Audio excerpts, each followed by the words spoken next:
Annyeonghaseyo yorobun. Balik lagi ke acara belajar bahasa Korea bareng Ingsen. Hari ini kita akan belajar tata bahasa kita yang paling pertama. Tereng. Nah, bahasa kita yang paling pertama ini adalah tentang bagaimana cara ngerubah subjek atau kata benda menjadi predikat. Nani? 뭐야? Pasti pada bingung kan? Nah, tapi satu hal yang paling penting adalah kalian harus camkan baik-baik kalau misalnya bahasa Korea itu agak sedikit beda sama bahasa Indonesia. Bedanya di mana? Ketika aku kalau misalnya ngejawabin kata, oh saya, oh nasi, oh roti, oh kamu. Nah, ketika ngejawabin kayak begitu, bahasa Indonesia fine-fine aja kalau misalnya kita bikin kalimat cuma dengan punya satu subjek atau satu objek. Nah, tapi bahasa Korea itu nggak bisa. Subjek dan objeknya itu harus kamu rubah dulu jadi bentuk predikat. Makanya kita akan ketemu sama tata bahasa kita yang paling pertama yang punya fungsi untuk merubah subjek, objek menjadi predikat. Nah, kenapa ini penting banget? Karena ini akan terus kepake sampai ke tata bahasa yang paling akhir, tata bahasa tingkat lanjutan atau tata bahasa sebelum masuk ke kelasnya nosem. Nah, jadi tata bahasa kita hari ini namanya adalah tata bahasa ida. Ida. Nah, sebenarnya kalau misalnya kalian tahu, dalam bahasa Korea itu ada beberapa macam tingkatan bahasa, yaitu tingkatan pertama itu yang paling formal, isimnida, yang kedua iseyo, yang ketiga imnida, yang keempat ieo atau yeyo, yang kelima iya atau ya. Yang kelima ini yang kita kenal dengan nama banmal. Nah, tapi hari ini aku nggak akan ngebahas ini semuanya. Kita akan mulai belajar dari bentuk keempat dulu. Kenapa bentuk keempat, Kak? Kenapa bukan bentuk ke-1? Kenapa bukan bentuk kelima? Kenapa bukan bentuk kedua, ketiga? Kenapa harus keempat?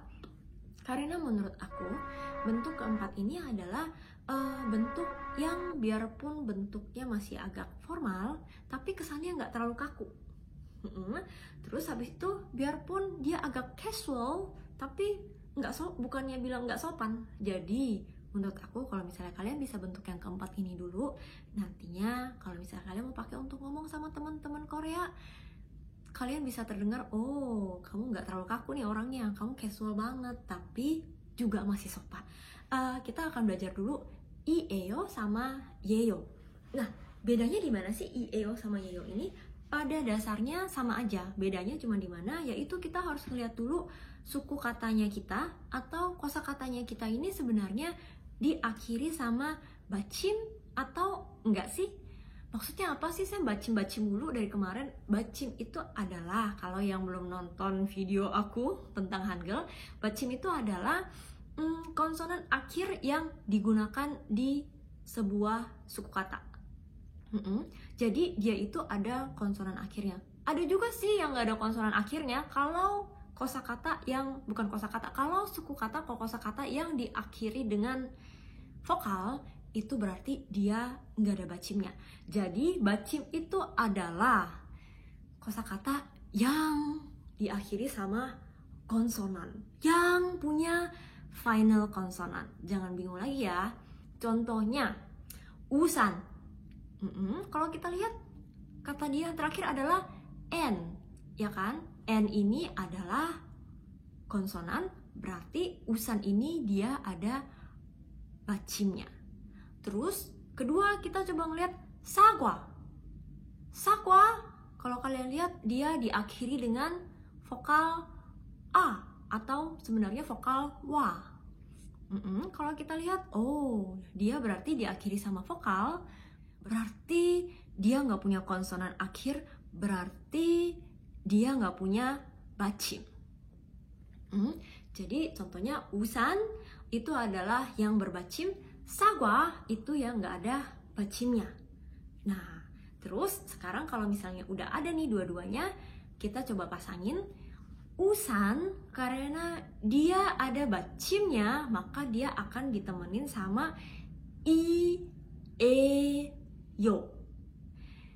I, e, yo. Jadi kalau dibaca cepat menjadi 우산이에요. 우산이에요.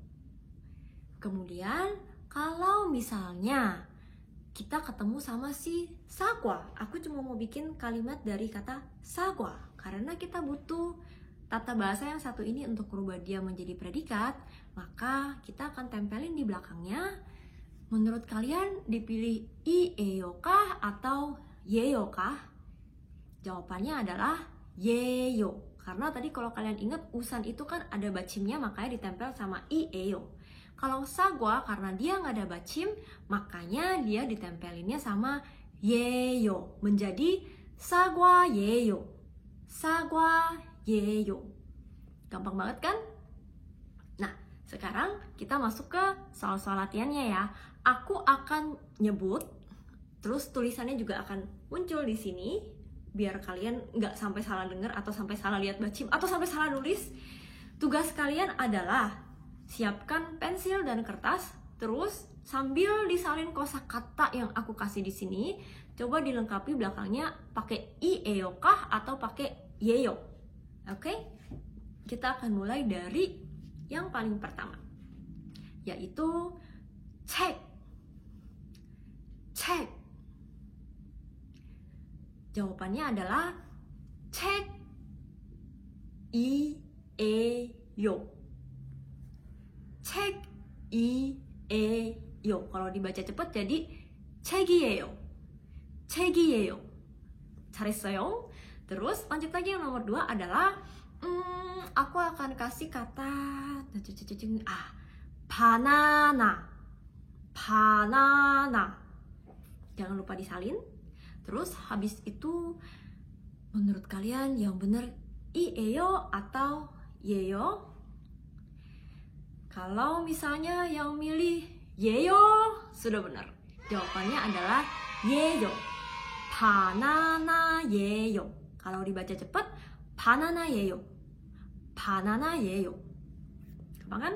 Terus kita masuk lagi ke nomor 3. Nomor 3 ini adalah aku akan pilih kata sajin. Sajin. Sajin menurut kalian diakhiri sama yang mana ya kira-kira ya? Jawaban yang benar adalah sajin i에요. sajin i에요. sajin i에요. Jawaban kalian udah benar? Terus kita masuk lagi ke nomor 4. Nomor 4 adalah kata sajon. Sajon. Sajon ini juga sama kayak sajin, karena sama-sama ada bacimnya, maka akan ditempelin sama i에요. jadi 사전이에요. 사전이에요. Terus masuk ke nomor 5 kita pada hari ini adalah 배. Nah, kata 배 ini menurut kalian diakhiri i에요 kah atau diakhiri yeyo kah? Jawabannya adalah yeyo. Yeyo berarti kalau dibaca yang cepat 배예요. 배예요. Gimana semuanya? Udah dapat nilai 100 di soal yang kali ini? Kalau misalnya belum, diulang lagi dari paling pertama untuk dipahami kembali benar-benar, oh ternyata konsepnya seperti ini. Kalau misalnya udah dapet nilai 100, congratulations. Ketemu lagi di tata bahasaku yang berikutnya. Jangan lupa di subscribe dan jangan lupa juga di like videonya kalau misalnya ternyata video ini bermanfaat buat kalian ya. Thank you. Bye bye.